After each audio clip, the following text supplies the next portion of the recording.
I'm so tired of people saying that it's just a movie, it's just a comic book, it's just a TV show. Whatever. No, it's not. Stories are the building blocks of our culture, of ourselves, even of our own psychology. We are a product of the stories we tell ourselves about our own past and the experiences on a daily basis, but also the stories that we choose to spend time with. What types of values, our feelings, or whatever are they promoting? What types that we like to spend our time around? They're going to shape us. They're going to shape our personality and character, and they're going to shape our perception of the world and the acts and behaviors that we put out into the world. And people don't understand that. They go, it's just a movie. It's just this. I can like and promote whatever I want. Well, of course you can, but you should pay attention to the responsibility that you have. Consume stories responsibly. As a member of society, as a human being, responsibility to yourself.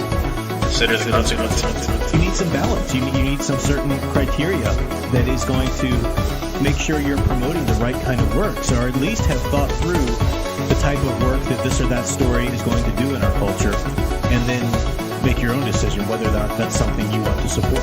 Consume stories responsibly. Consider the consequences. Consume stories responsibly.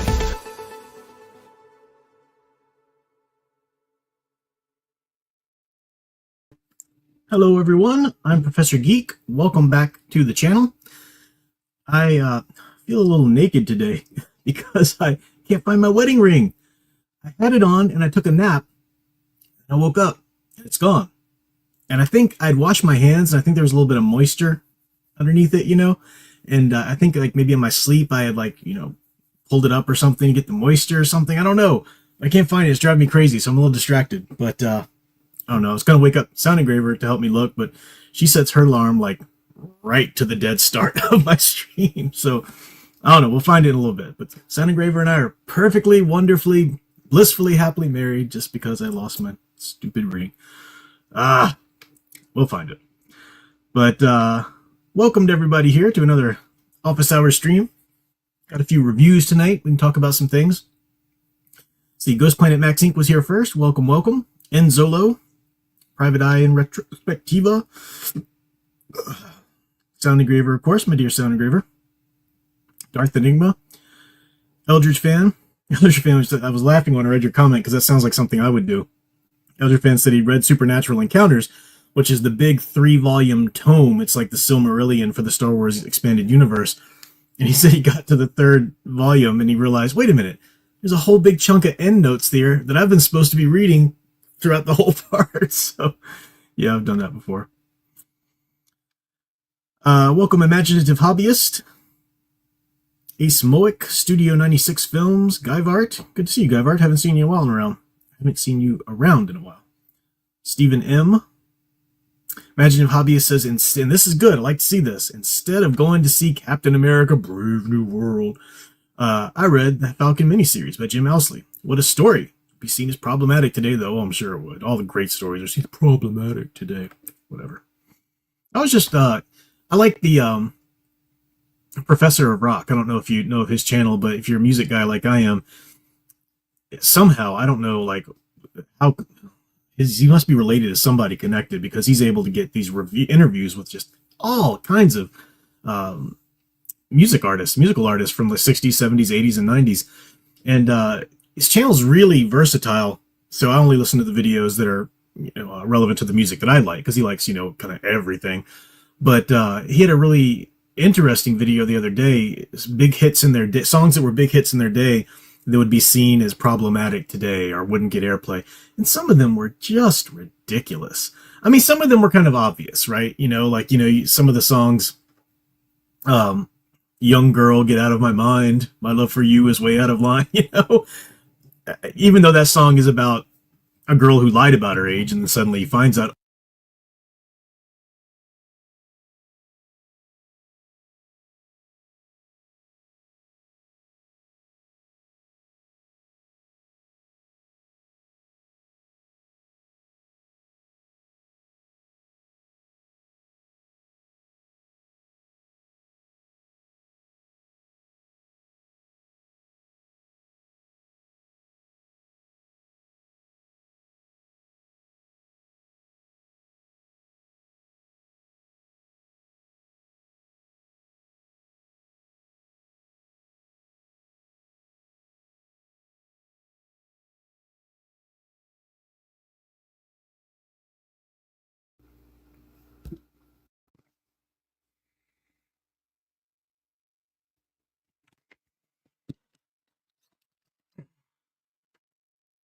All right. How about that? Audio back. Hopefully. Good. Leia Plus Size just said, did Sound Engraver turn it off until you find that ring? I don't know how much you guys missed. I'd set up my phone as my webcam a little earlier than I usually do, and it and if you're not using it, it'll fade to black, And I think that got the audio out too. But Sound Engraver came and let me know. So anyway, I don't know how much of you heard of that. Anyway, Professor Rock was talking about songs back in the day that were hits, and now today they're seen problematic, which just seems weird, just ridiculous. These are great songs, but anyway. All right. I think I welcomed everybody. Got up to the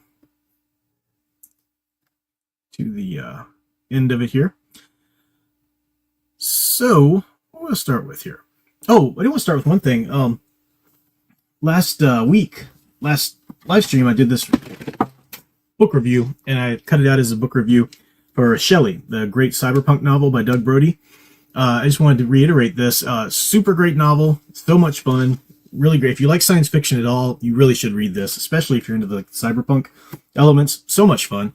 Doug Brody actually contacted me after the review, which I thought was, I'm always surprised by that, because my channel, it's 16,000 subs, I think, or something. So that's a decent sized channel. It's not just somebody, struggling to get 100 or 200 or 1,000 even, but it's still not some lightning, I'm not even like among the 70K, club or whatever.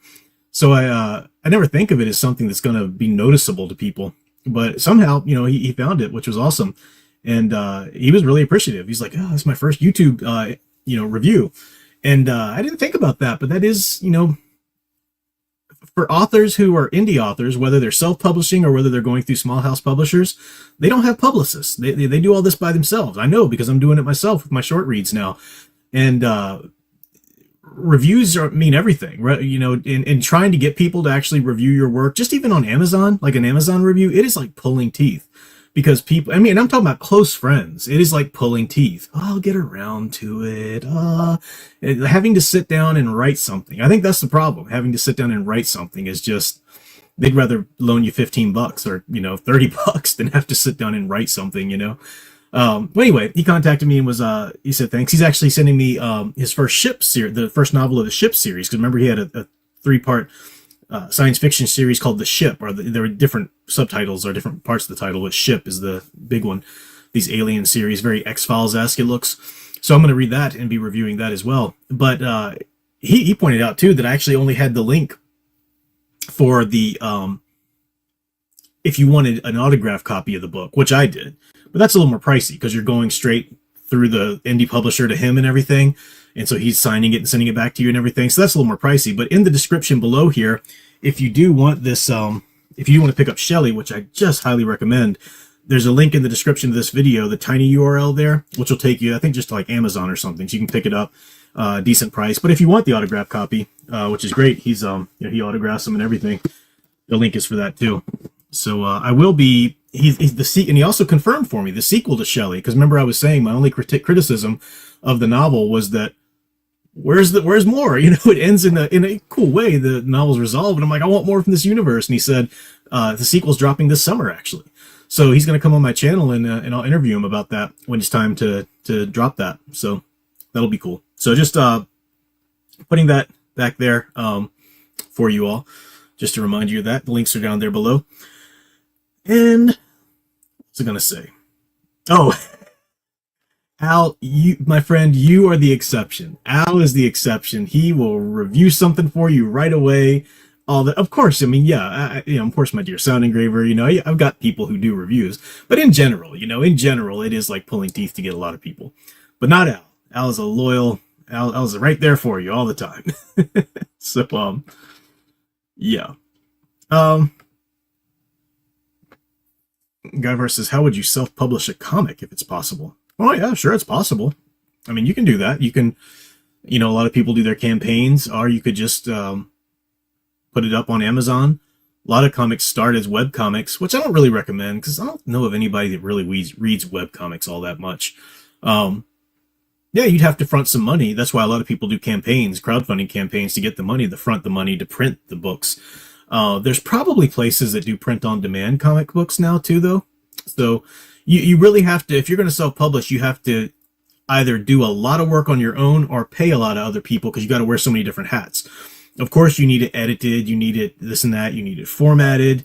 I've got to get formatters to do my short reads when I put them on Amazon. Somebody formats it, because I don't know that, but I could if I took the time to learn it, and I'm sure with comic publishing, there's the whole other thing of having to, get it lettered and so forth, all these different hoops you got to jump through. So it's complicated, but you could do it. Al's not going to let me let go of this. I love doing them reviews. I was on a live stream the other night, and Fan Man and I were talking we got a little group chat, Big Al, Fan Man and I. Fan Man was talking about how, some of the stupid choices they made for like this He-Man, movie or whatever. And I said, well, just gives Al something else to watch. And Fan Man's like, oh, you don't think he'd watch that one, would he? I mean, surely he doesn't watch the DC stuff. I said, oh, he watches it. He'll watch the Superman Legacy one too. He's got to do them reviews, Big Al. So Al's just like, throwing that up. And of course I'm saying it knowing he's going to come back and see it so I can try and get a rise out of him. But anyway. Oh yeah, lots of people self-publish comics. Yeah. Of course, EVS has really discovered a lot of things, hearing him talk how to do it and just really get it toward a well-oiled machine. Yeah, I don't know what to tell you on that. I did the crowdfunding comic once, and I just bombed. I mean, it was very popular, but I'm still getting emails today from people who are like, I haven't received mine. I'm like, oh, crap. All right, give me your info so I can get it out to you. I can't do that. I can't wear that hat. Something I cannot do is doing the whole deal. And I'm not really even good at delegating or administrating, sort of, okay, get somebody here to do that, this and that. So that's why the short reads I'm putting right now are just out on Amazon. And when I do compile them into a hardcover, they'll just be on Amazon, print on demand on Amazon. Don't have to worry about it. So it's a lot of work. So if you want to do it, Guyvart, just consider maybe do a little research and everything, and all that. But yeah, editor first. You say editor is someone you need. Everybody needs an editor first, definitely. I also think my stories work better as prose. At least the sort of Twilight Zone-esque tales, because I actually took the prose versions of the tales that I even had in the comic, and I'm like, oh, it works so much better as prose. The comic was beautiful. The artist that did the artwork were wonderful. But I think I'll probably just re-release them as prose, just on the short reads Amazon thing too one day. So yeah. I agree, Studio 96 Films, but there are people out there. Fan Man was showing me images that apparently just dropped of the He-Man. Was it like an Amazon series, or I don't know. Of course, they got to drag He-Man through the mud again. Hollywood just can't stop, and they won't stop because people keep going to see the movies. Oh, just to give it a chance, or I'm just going to laugh at it. Or doesn't matter. Keep going to see their crap. They'll keep rehashing everything that was worth something and great and valuable from the past, and they'll keep on doing it.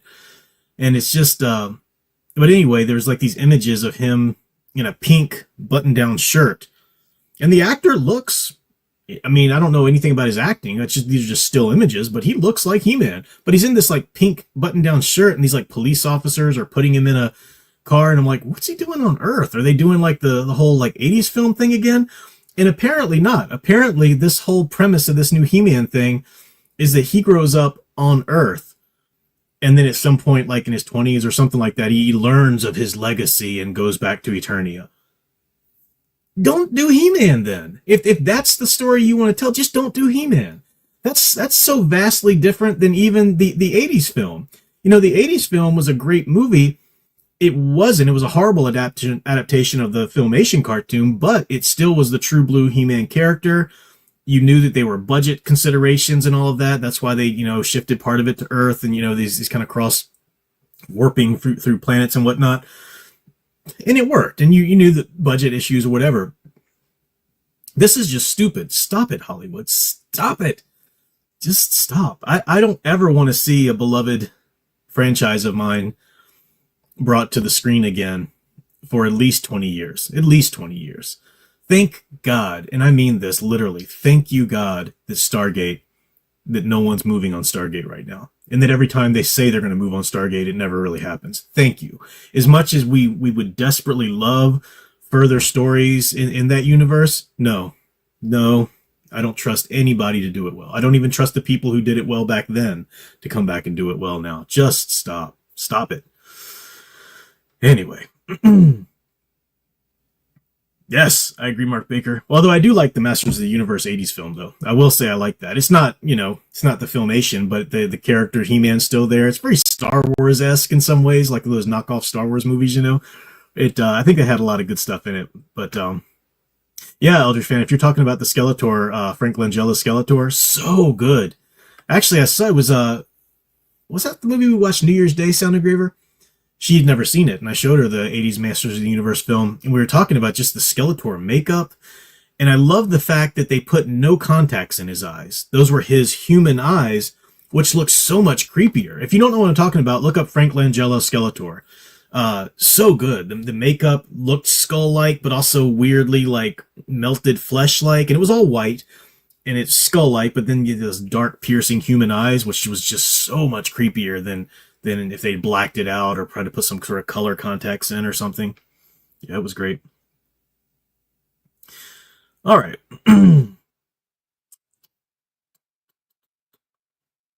Yeah, the Skeletor outfit was pretty good too there, Elf Runner. But yeah, Secret of the Sword, I mean, you want real He-Man, you go back to the Filmation. And He-Man's one of those things which I'll admit, from the very beginning, it was open to different interpretations in that there was the mini comics, and the Filmation series departed vastly from the mini comics.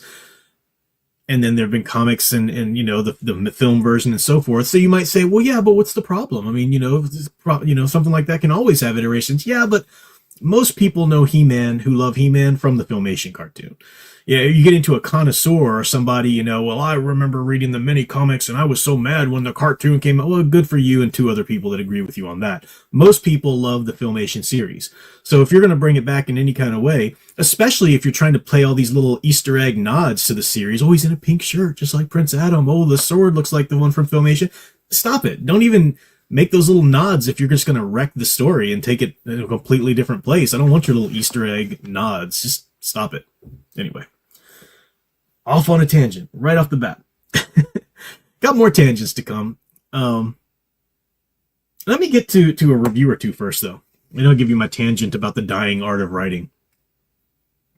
So, let's see. Oh, I didn't see. I don't even pay attention to it, but Leah Plus Size says, I want to say, sir, that this week, not Captain America open, and the YouTubers did right as you said. Could not wait to give their reviews, and the shill is telling us to go see it. Are they even telling us to go see it? It's so bizarre. It's so ridiculous. I've lost respect for so many YouTubers. I feel like YouTube should be a platform for real, genuine sincerity, and it's become an overly produced place for people finding out they can make some money at it. And I'm not even talking about geek stuff. Like, I like watching, I don't know why, I like watching camping channels, like channels who go out and camp, which is ridiculous, because if you know me, I do not like roughing it in any way. I like, comfort in my home. But I think the introvert in me kind of appeals, or it finds the idea of going out alone somewhere with a camper kind of appealing. But a lot of these channels, they're cool because there's just, there's some great personalities, some great people who do the channels. You feel like they're likable people, and they're holding the camera or whatever. You kind of feel like you're there with them. But then every now and then their channel starts getting a little traction, and then they start doing these little tricks. Like, here's a montage, here's some music playing while I'm setting up camp, and I'm walking through the woods, and here's a shot of me as I turn the bend and walk through this part of the woods and look around. I'm like, we're not idiots. We know it's just you there. You had to go run ahead, put the camera there, set it up, make sure that the angle's all good, and then run back, and then walk around and pretend that you're just coming around this part of the woods. I mean, it's so obvious. So stop. Just go back to when you were just there with holding the camera and we were seeing you do things or whatever. I hate the overly produced thing. Like, that's what television, that's what streaming services are for. YouTube, the great wonderful thing about YouTube at first was that it was just genuine. It was just people on their webcams or their cell phones giving you genuine thoughts, and you could find people that had an expertise or something that you liked about it. And there are some people that do like more produced things, but they're more like comedy or something, like Matt Mitchell that I had on my channel that time. He does great comedy videos and stuff like that, and that's fine because he's not trying to appear as though he's not producing it, Anyway, so maybe it's just something that bothers me. Maybe other people aren't bothered by that, but it's just something that kind of bugs me. That's why I've said before, I try to keep my channel very low tech, just me and a webcam. That's it. I don't want to overly produce B-reel. I don't want to, super crystal clear and perfect lighting and all that kind of stuff. I'm just a guy talking about his expertise and his, profession of teaching, writing, and literature, and geek stuff, Anyway. Eldridge Fan, thank you for the super chat there for $4.99. You said Langella Skeletor is on my list of characters I wish I could put in a better story. Any characters you wish you could put in a different story? Oh, yeah. It's hard to kind of think of one right off the bat, but that's a good topic. I mean, yeah, there's great movies or there are movies or shows that, maybe it was sort of good, maybe not like good, but certain characters were like, oh, but that character was so great. I know I've got characters like that. I just can't think of any now that you put me on the spot, but I'll try and think of that because that's a good topic. That'd be a good, like, maybe do a list of those or something like that. One episode. All right. So you probably don't remember this last year. You probably didn't think about it or put it together. And I don't know if I really said it so much last year, but I was consciously doing it. I kind of went seasonal. I went by seasons last year with the kind of genres or books or movies that I liked and got into and watched. And it was after the new year, like January into the spring, it was sci-fi time. I was watching X-Files. I was reading a lot of Star Wars books. We were talking about Star Wars books and everything. So it was kind of science fiction time.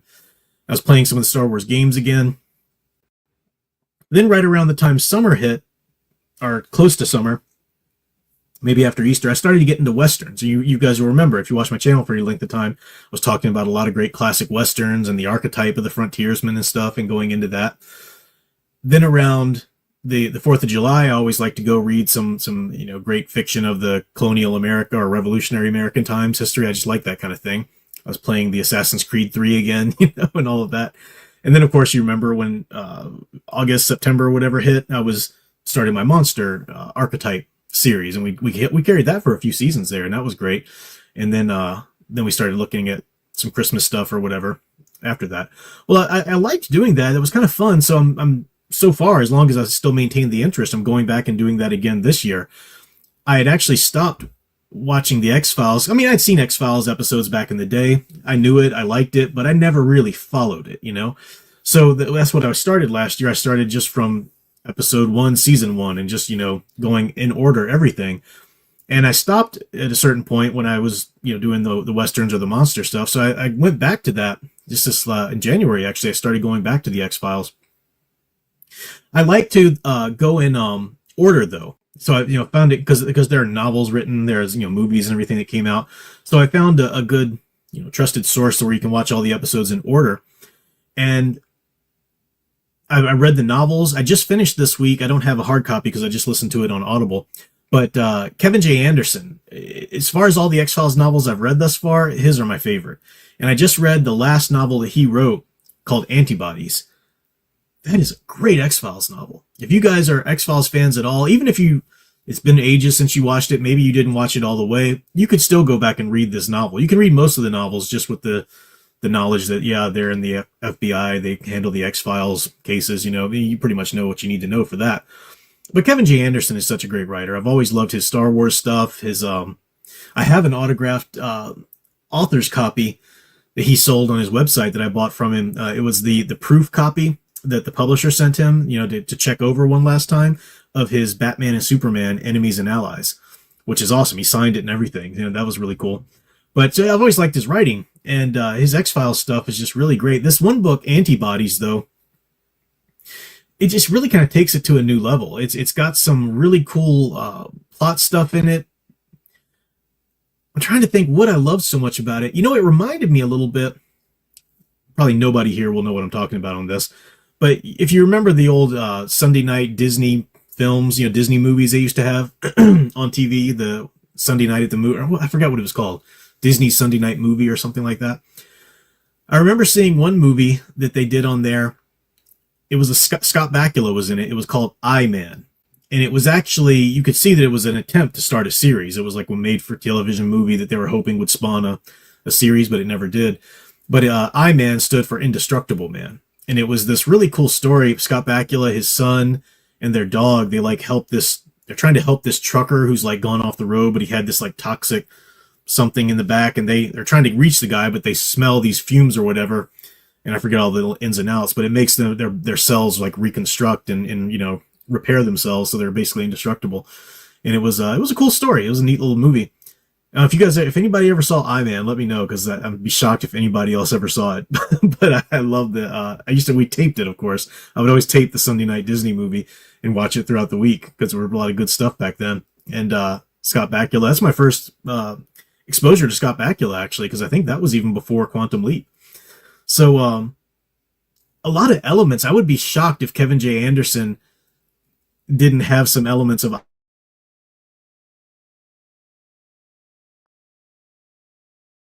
he took some of the cool ideas and twisted them around in some different ways. But I did X-Files Antibodies is really good.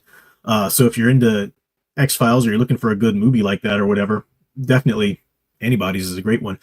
I also learned, though, about Millennium, which was the other series that Chris Carter created back in the day, and it ran concurrently with X-Files for about 3 seasons, I guess. Maybe some of you have seen Millennium. I'm sure maybe some of you have seen that.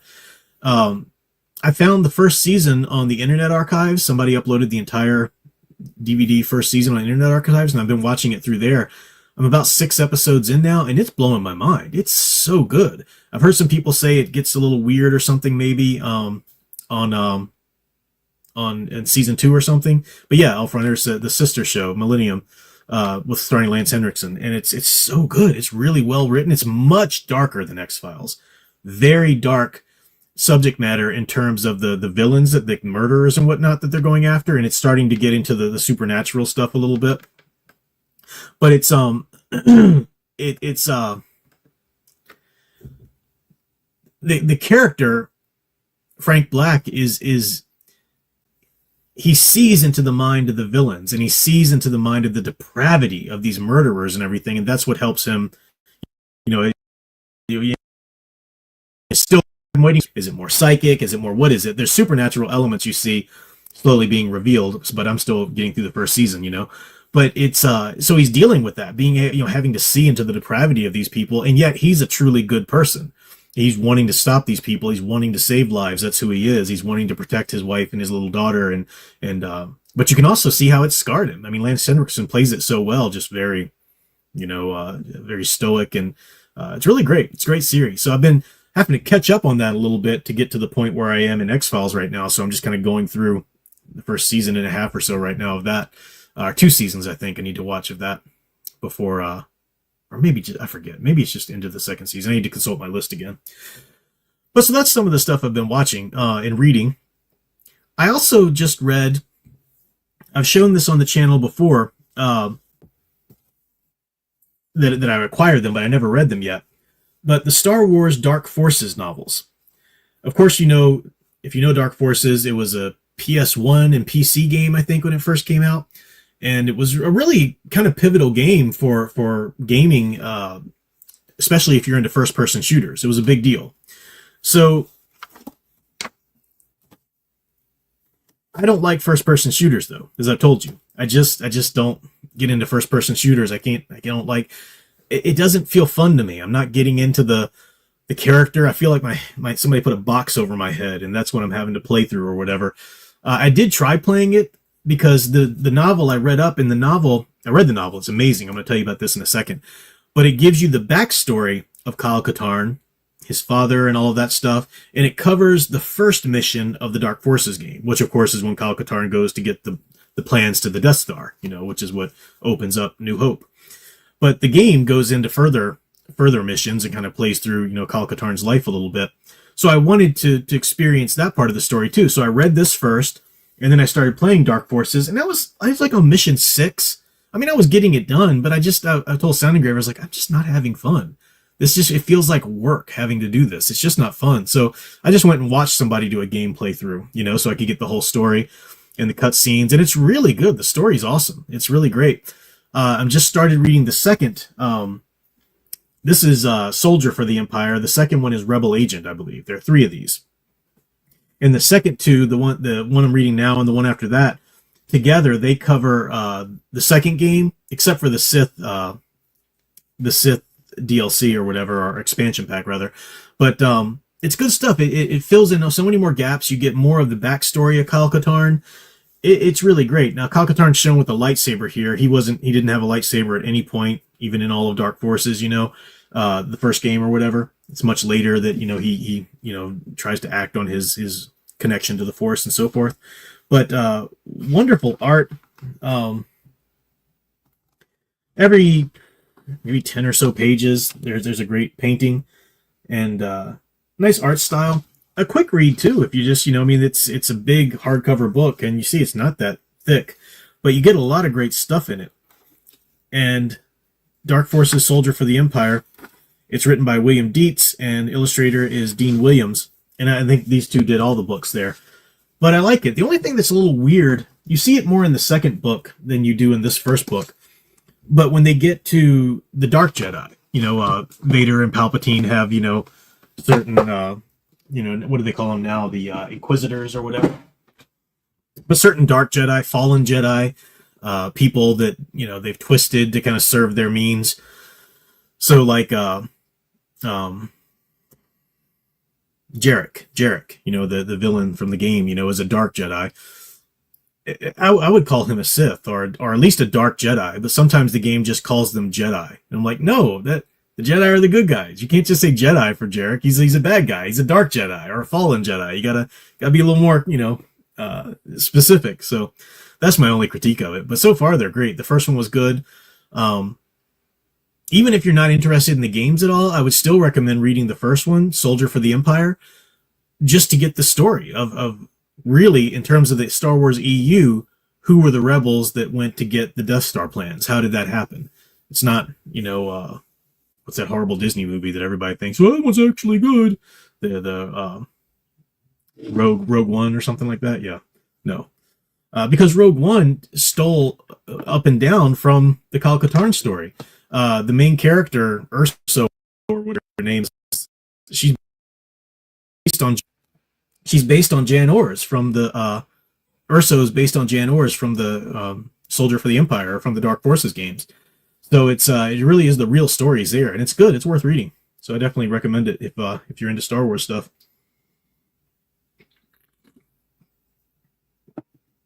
Okay, I've got some super chats here to get through. Let me get that first before I get too far behind, and then I'll move on. Gentle Savage, thank you for the $5 super chat there. Actually, let me go see if I can find it on the StreamYard so I can put it up on the screen. There we go.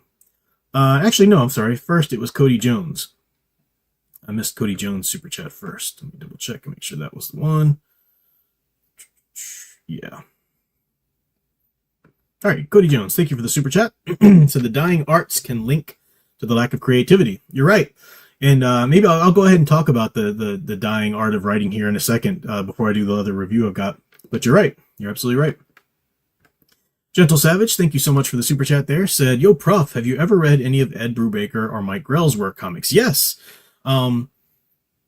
Ed Brubaker, some of his work on Captain America, I think, if I'm remembering correctly. Of course, Mike Grell, I best know him as the longbow hunter guy, from Green Arrow. Yeah, Mike Grell's amazing, and he's done a lot more stuff than that. But yeah, I like both of those creators quite a bit. Haven't read everything they've done. I'm sure there's some really super prominent stuff of theirs that I missed yet or haven't gotten to yet, but I will. Yeah. Tom Spiegel for $10. Thank you so much. So I found those movies and dove in. The score at the end of I-Man was exciting. Oh, sweet. Okay, so you watched that. Good. Okay. Same guy who scored The Last Starfighter. I didn't know that. I didn't know that about the guy who did the music. And I love the adventure movies in that series, like Diamonds on Wheels. Yeah, are you talking about the Sunday Night Movies series? They had some great movies here and there. Occasionally they would just rehash a Disney movie, and make its like network premiere or something. But they had some great stuff. It was a bittersweet time growing up because it was the end of the weekend, and I knew after this Disney Saturday Night Movie I had to go to bed and get up for freaking school, which I hated back then. Which it was public school, so of course I hated it. But it was just bittersweet, but they were fun. I had a lot of good times with those movies. I did not know that Elfrunner. Kyle Katarn is one of my favorite AU Jedis. Cool. Yeah. Because of course in part 2, especially with the Sith expansion pack, Mara Jade comes in, and she knew Kyle Katarn a little bit long before the Thrawn trilogy and all of that. Or actually concurrently somewhat. I got my timeline a little bit wrong there. Again, because I'm still going through them reading the books anyway. All right. Yeah, I heard about that Ghost Planet Max Inc. That William Shatner is like standing up for the real deal, Luke and Mara, and Mark Hamill just bless his little heart. he completely lost his brain at some point. He's given us some wonderful work. I'll always love the wonderful work he gave us, but that man, why listen to him at this point? He's just a crazy man. He's just a crazy man. All right. Let me talk about what I was going to say in the title there, The Dying Art of Writing. Sound Engraver keeps following whatever's going on in the AI sphere with AI art and whatnot. And apparently I didn't hear about it. I just, heard what she told me about it. I should have pressed her for more details because I didn't think to do that though. But you can fill in any blanks I have there, Sound Engraver. But there was a big federal court case or whatever in which now you can copyright stuff that you used AI to write, which I think is absolute ridiculous crap. That is just so absurd. I don't know. There's such desperation in people. Every time I talk about how AI is not just a tool. It's just a tool for me to write, especially with writing. Let's just talk about writing. You can't use AI to write. Well, it's just a tool. I use it just to generate ideas, and then it's your co-writer. Then you stole those ideas. Because AI goes out and gets all those ideas from other real people, and it amalgamates them all, and presents them to this. And I don't even take all the ideas it gives me. Oh, what do you want, a gold star? You're a plagiarizer. You're not coming up with this stuff on your own. And people will argue and they'll say, well, what's wrong with, can't you get inspired? Like what if Kevin J. Anderson was inspired by I-Man to write Antibodies? Is he a plagiarizer because he was inspired by an idea? No, he took that idea and he made it its own. It was an organic act of inspiration. And then the person will come back and say, well, that's all I'm doing. I'm just, AI is giving me some ideas that happen to inspire me. No. Stop being so stupidly, insanely naive. AI went out and took those ideas from real people, real writers, presented an amalgamation of them to you as though it just like fabricated them, which it didn't. And then you're going to take, oh, I'm inspired and I think I'll do this thing with that amalgamation of an idea. Who's to say you're not going to do the exact same thing that the real writer did that the AI took that from? There's no trail. There's no organic inspiration. And a lot of people are going far beyond just using it to generate ideas. There are people who are straight up writing novels or writing stories and putting them on Amazon, self-publishing them everywhere with AI. And they try to pretend that, no, I'm still in the creative process because I'm telling it what to write about and I have to go through and make sure it doesn't make any mistakes.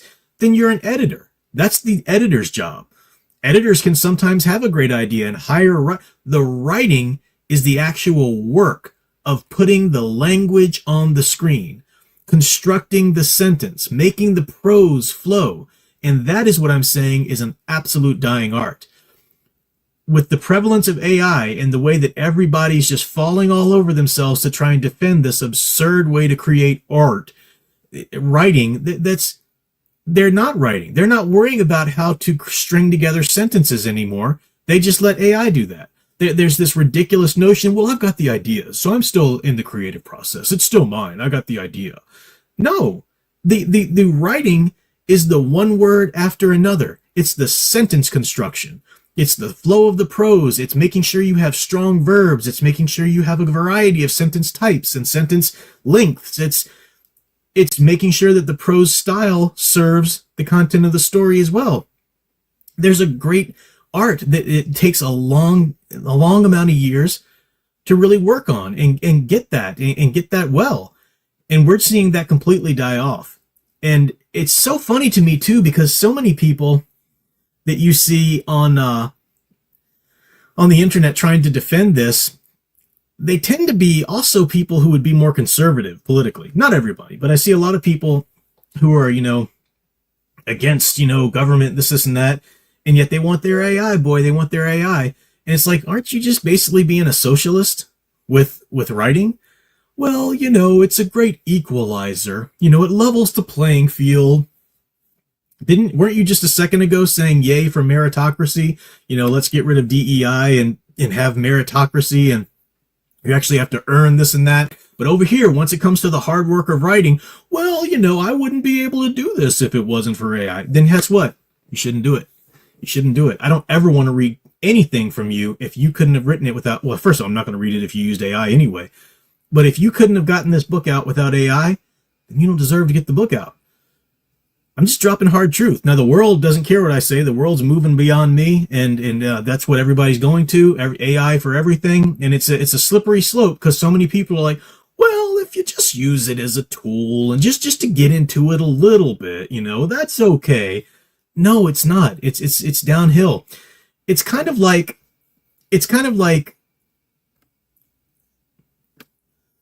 I see Richard Wahlberg. Maybe we should go back to the plow and horse and buggy. Yeah, that's the straw man argument. That's the straw man. Oh, so you don't like technology. You don't like, oh, well, let's just go back. Let's just get, and they try to say, well, AI, do you use a pencil? That's a tool. Do you use a computer? Well, do you use spell check? Well, that's a tool. No. There's a vast difference between those tools and what AI does. Remember when films and TV started to stream on streaming services? You could get things, you could buy a movie digitally instead of having to go out and pay for the DVD.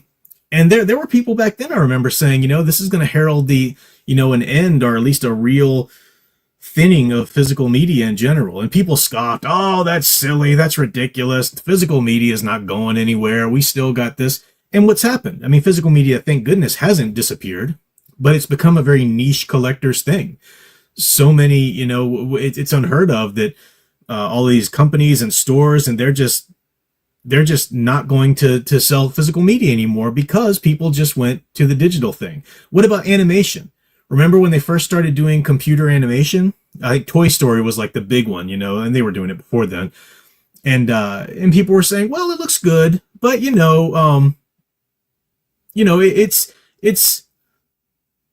it's not going to replace 2D animation. I mean, 2D animation's here to stay. We still need 2D animation, but what's wrong with computer animation? It's just a little bit of this and that. And does anything 2D animated today? No. Even stuff that looks 2D animated was still a computer doing it. I mean, 2D animation, you have to go on YouTube and find somebody like Mark, forgot his name now, Mark Pratt? Rob Pratt, who did the 2D Superman and the 2D. And I'm not saying that nothing should be computer animated. I'm just showing you how that slopes. See, Richard Wahlberg, maybe you weren't arguing with me. I 100% think we should go back to horse and buggy. Things were better then. There's arguments to be made. I do think we need to break it down to a certain degree, that's for sure. But think about it, with everybody and with copyright laws now on the side of people who use AI to create, you're going to get everybody and their brother, I got an idea, I'm a writer. That doesn't make you a writer. That makes you every other human being in the world with an idea. Ideas are a dime a dozen. But they're going to use AI to start writing their stuff. And you can tell right away. You can tell when something's AI written. I know, because as a professor, a writing professor, I've got to really develop an eye for that when I have students turning in papers. This student used AI to generate this, There are little tells, and the software is getting better. But I guarantee you, even established writers are going to start relying on it a little bit, just a little bit, because it's just easy. It makes it a little easier. I'm just using it to outline, guys. I'm just using it to get the bare bones together, and then I'll go in and write it. Pretty soon, the art of actually having to string a sentence together will be lost. People will still be able to read sentences, but it's really hard work. Those of you who write, or who are, whether you're a trained writers or whether you've just been doing it for a while, whether you take your writing seriously in any way, especially if you've ever been to an editor, it is hard freaking work to get a sentence just right. I mean, you can free write it out. You can just get a good draft done, and that's fine. There's something to be said for just getting your ideas out at first.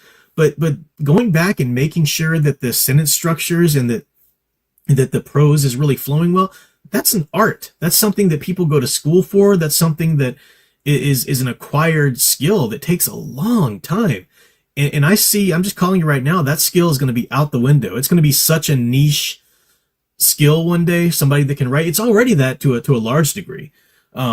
It used to be that people could write, people were taught to write in school, just basic, secondary school, much more than they are today. I see that as a college professor with students coming into my class out of high schools from every which way. They don't know the first thing. Their reading comprehension is crap, and they don't know the first thing about stringing an idea together in any sort of coherent fashion.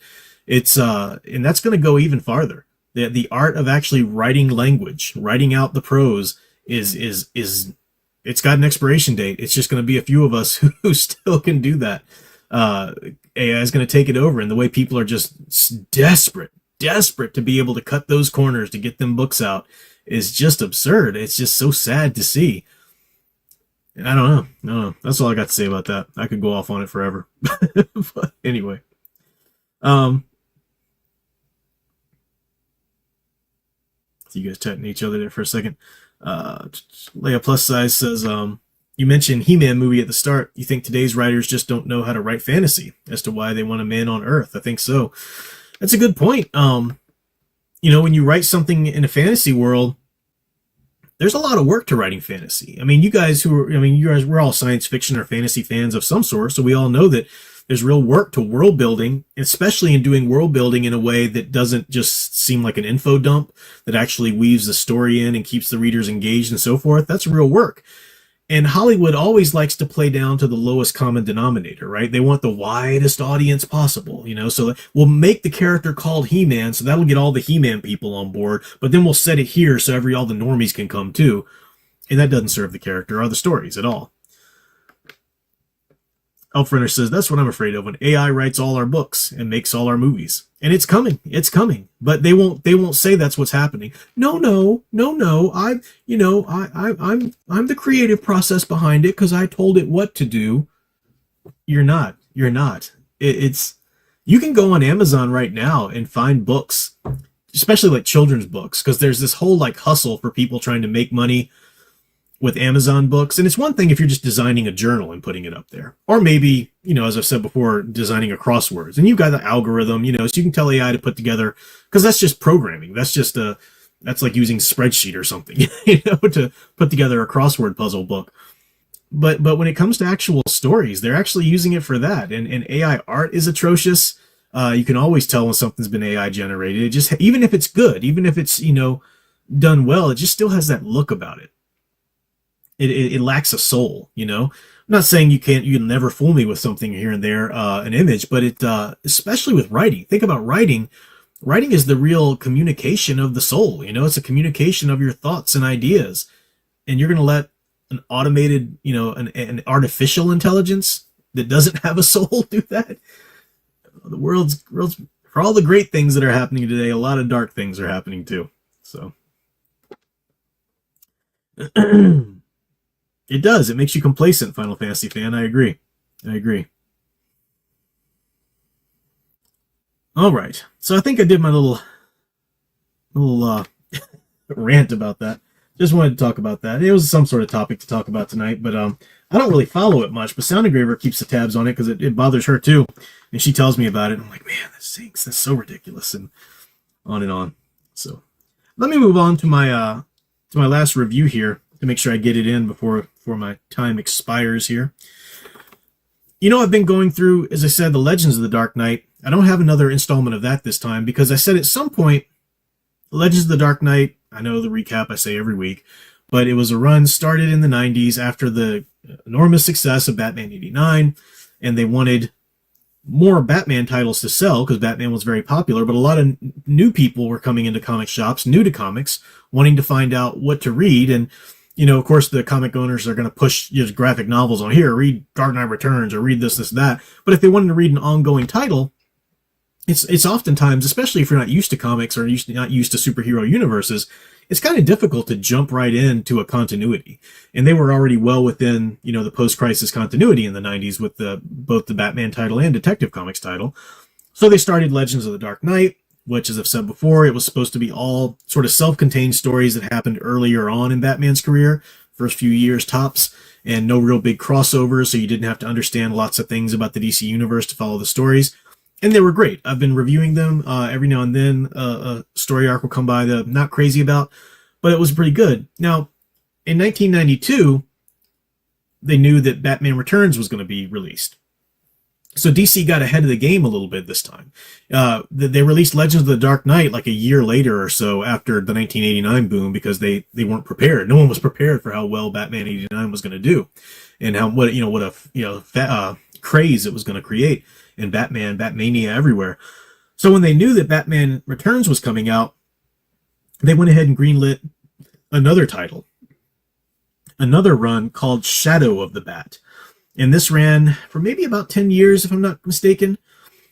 And the most of these were written by Alan Grant. You've got the great Norm Brayfogle on most of the titles on the art. Not on this episode 0. I'll show you some great Norm Brayfogle's art there in a bit.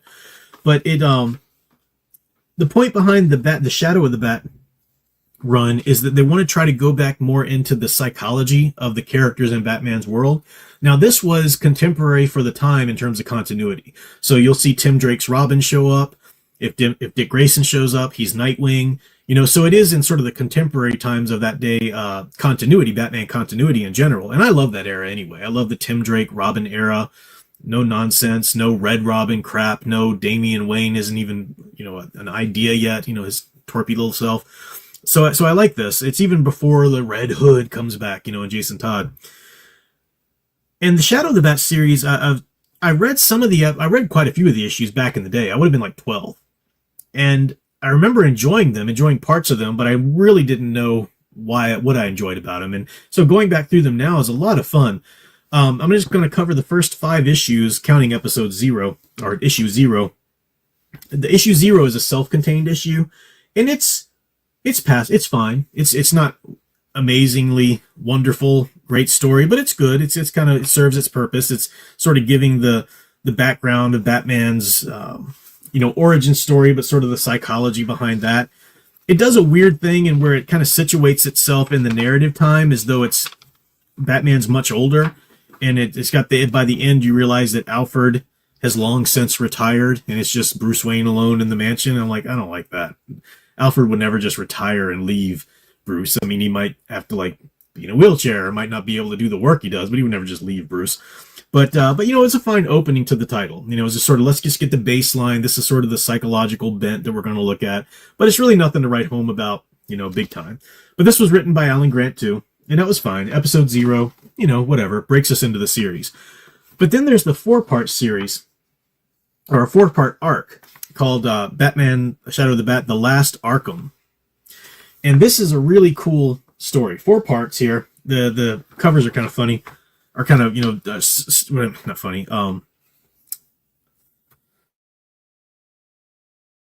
That's where I'm looking. Stylized, super stylized covers, not the kind of art you'd see in the book. But it's Norm Brayfogle in the interior art. So I'm trying to find Norm Brayfogle has got to be my favorite Batman art. If I had to really just pin down to one favorite Batman artist ever, I'd have to say Norm Brayfogle. He's just I like so many great Batman artists. I mean, Jose Luis Garcia Lopez, of course, is just known for his canon DC characters. I mean, so many great artists have done these characters, but Norm Brayfogle, that's the artist I grew up on.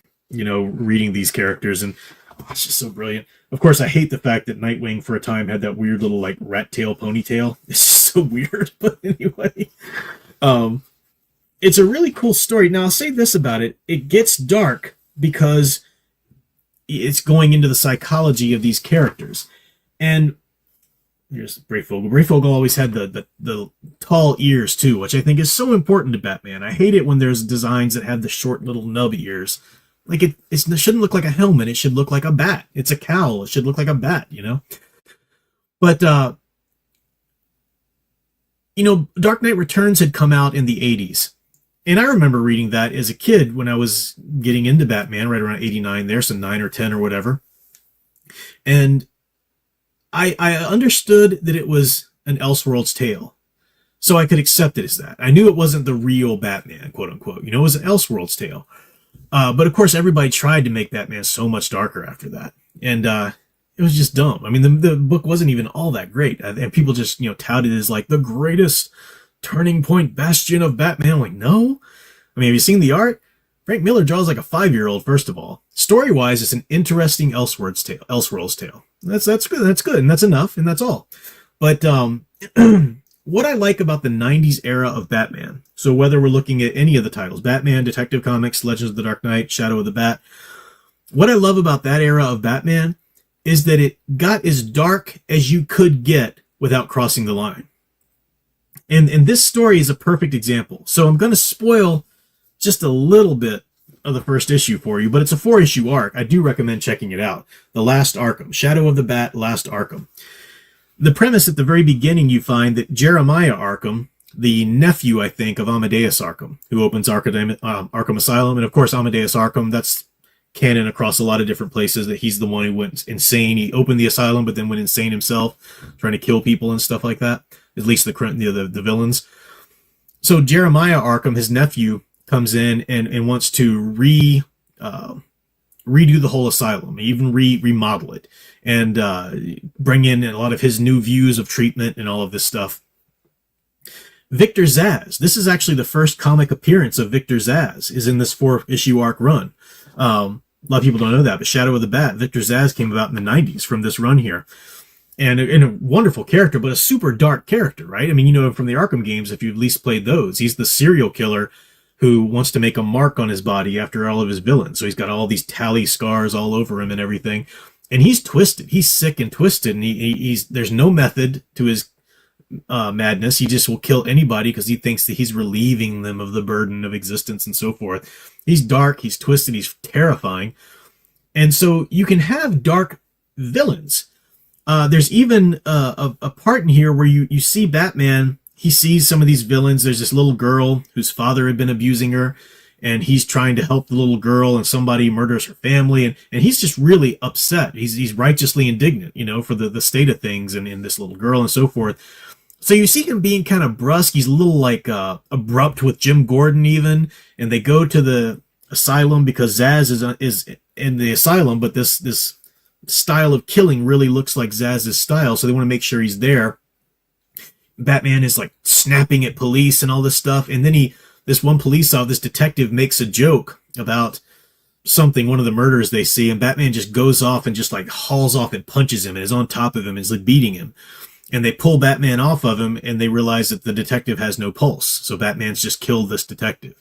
All right, now that's crap. You don't put that in a Batman story. That's ridiculous. But you, of course, eventually find out that Batman's been working with Jim Gordon all along. This was a ruse they were planning because they wanted to get Batman into Arkham Asylum as a patient, right? And Jeremiah Arkham won't take his mask off because he wants him to be the one to give him the mask once he's cured or whatever, So there's a little bit of suspension of disbelief you got to put into the story. But that kind of thing, like make it dark, but then realize, no, it's still the iconic Batman in the end. That's not Batman would never. He didn't kill a police officer. He wouldn't even be rude to Jim Gordon. That was all an act. It's all an act, because they want to get him sort of undercover in Arkham Asylum to find out what's going on, to find out, is there a villain there? You really suspect Zsasz, but how would Zsasz do it, and so forth. So I like that aspect of this era, that it would get dark subject matter even with the villains sometimes, like Victor Zsasz, for crying out loud. And yet Batman never strayed. He never crossed the line from being the true blue iconic Batman. And I like that because it proves to you that he can still be iconic Batman in a dark story. He can still be the true blue. There's nothing cheesy about his values and his morals and the things that he'll do and the things he won't do. There's nothing cheesy about that at all. He can still be Batman, even if it's a darker story. And of course, they started crossing. I still like the 2000s comics. There are a lot of great things in the aughts, but they started crossing the line a little bit here and there. Of course, by the time New 52 happened, just throw it all out the window, make everything as dark and crappy as you possibly can, and that's the New 52.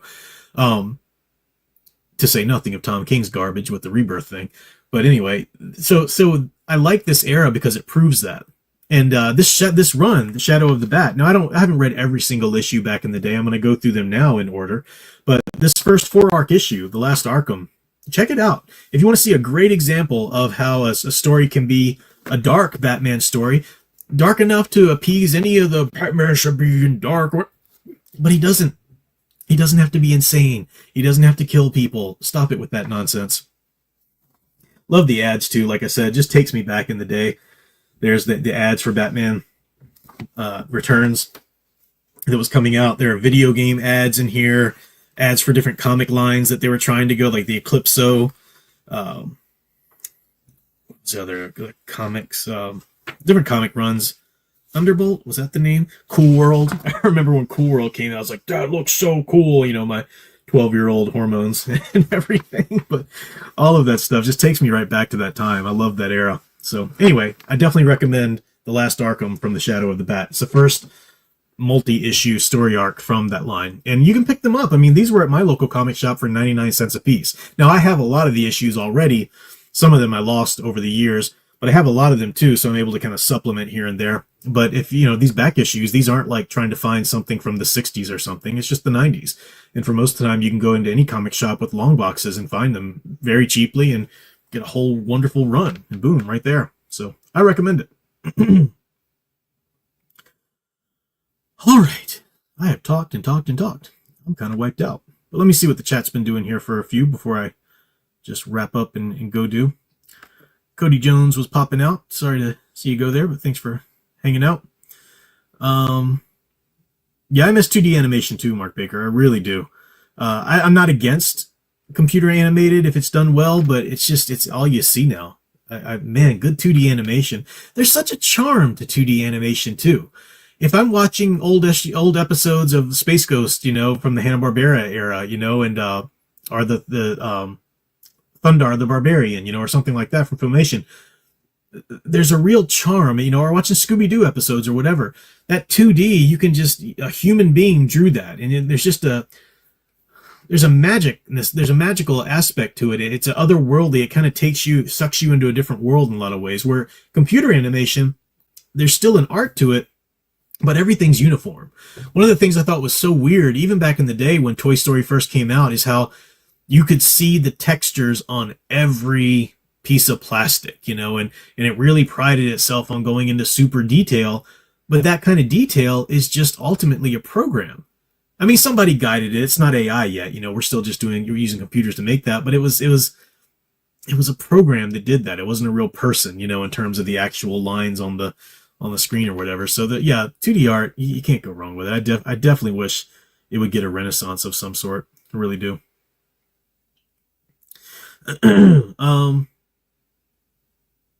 Let's see what else is going on here in the chat.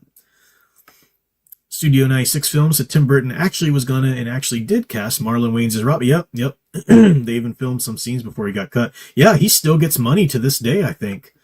Like royalties from those movies or something. It's weird. I do like what's his name? Chris O'Donnell as a casting for Robin, but he was too old. And, you know, obviously they weren't going to have a young Robin. But I didn't hate his casting in Batman Forever. I agree, Elf Runner. Yeah, well, John Jackson Miller is doing another Batman novel, but it's the jury. I don't think it's been announced yet, like I said, when in the continuity that's going to come. If it comes at all after Sam Hamm's Garbage Comics, I'm not interested in it. But I love that first one so much that if he's going to write another novel in between Batman and Batman Returns, that's great. Or as you say here, if he writes a sequel like coming right after Batman Returns, yeah, that's great too. But Shrek showed up in his Batman novel. I mean, as you know, I'm sure. All right. Hey, some people like Frank Miller's style. It's just not for me. I really don't like it. But enough people disagree with me that his books sell well. So I'm willing to accept that. Let's see. Just kind of scrolling through a little bit so I don't just ignore everybody before I sign off. Gentle Savage said, There's a new Space Ghost comic series. I heard a little bit about that, I think, being published by Dynamite Comics. It's really good. You should check it out. It's written in a way that feels like the classic aspirational Batman. That's awesome. That's awesome. If that's true, I'd be really into that. I don't know if you saw Future Quest by Jeff Parker back in the day. It was when DC was doing all of its Hanna-Barbera lines, and all of their lines were horrible. It was like, what if the Flintstones was more of like a dark drama about, these caveman families with arranged marriages, and it was like, what? It's the freaking Flintstones. What are you doing? And Scooby-Doo was like an apocalyptic story, and all. I hated all of it, except for Future Quest. Future Quest, they took Johnny Quest, Space Ghost, Herculoids, Frankenstein Jr., Mightor. They took all of the other sort of catch-all Hanna-Barbera properties and put them in their own shared universe story. And Jeff Parker, and I forget the artist. It's 100% a charming, wonderful tale. It steps up the level of seriousness a little bit to have all those characters and explain why they would be coming through these dimensional portals and stuff to be in this one fight. But it is a wonderful run. And that ran for like 10 issues or something. You can get a good collected graphic novel of that. And then they did Future Quest Presents for about maybe 6 or 8 issues beyond that, which told little stories after that arc, which were really fun too. So, but yeah, there have been great Space Ghost comics back in the day that I just missed, and I need to go back and read a lot of those. I know there's some classic ones. Yes, Sound Engraver streams tomorrow, and she'll be talking more about all of this stuff and with more specifics. 5:45 p.m. East, she says. So, got that in. Now she'll forgive me for losing my wedding ring. I didn't lose it. It's not gone forever. I just must have flipped off while I was napping or something. I don't know. Gotta find it. She'll help me. We'll find it. It's all gonna be fine. All's well. Sound Engraver still loves me. Hey, I bought her for Valentine's Day tons of chocolate scans. I got her this really cool like Star Wars vintage chocolate tin, but I also bought her what's it? Epic Mickey for the Nintendo Switch. That great game from the aughts that they finally refurbished or whatever, or remastered or whatever, and put it out on the Switch. So I don't know if it's going to be good on the Switch, but I think it's still the same basic game. You could get Epic Mickey 2 for a long time because that was cross-platforms. That was because Epic Mickey came out in the Wii, but Epic Mickey 2 came out on PlayStation and all of that, and that was with Oswald the Bunny and stuff. But the first one was a really good game too. So we'll be playing that too some. All right. That's all I got for right now. I am wiped. I am done talking. So thank you guys for hanging out. It was a blast as always. And see you next time. I'll cut out some stuff here. I'm still trying to get back to the comic shop to do a little video of me going there. I was going to do it last week, as I said, but we got a dump ton of snow on us, and it was a little difficult to get out. So still going to try and work on that maybe this week. But I got more content coming this week. And till next time, keep enjoying and digging deeper into the True Blue hero stories you love. Thanks for watching.